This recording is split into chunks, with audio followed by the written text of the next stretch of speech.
តោសុទទូសតាំងពីនៅស្រុងស្រែចូលមកដល់ដីក្រុងដងស្នឹមចេញស្លែដងស្លាប់500ពេកបងអ្នកនៅក្បែរឃើញគេមានលុយញ៉ងអង្គុយចង់ក្បែរប្រយ័ត្នតែគេរត់ចោលទៅយំប្រាប់ម៉ែយំប្រាប់ម៉ែ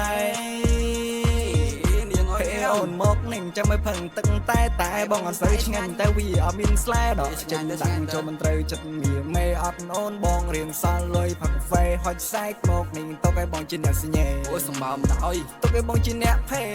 សុំបីច្រើននេះខ្ចី10ឡាសិនស្អែកសោះឥឡូវខ្ញុំរៀងលុយសម្បូរនៅចង់ក្បែរ3នាងអាម៉ាំងខ្ញុំតែវារៀងងែមដែរតែឥឡូវពេលនេះវារៀងកំសត់ស្នេហ៍ចង់បានអូនដល់លេងចូលច្រាមខ្មែរចង់បានអូនបងអង្គុយគិតក្បែរពីលងថ្នាត់ជូក៏កថាងលុយដែរខូនចិនស្នេហាសរសេរចម្រៀងស្នេហ៍ដាំងទៅ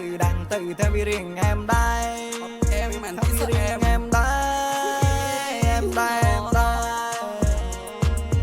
អេលោដល់គេដែរណាសុំផ្លោវាយត្រីមួយចូលមើល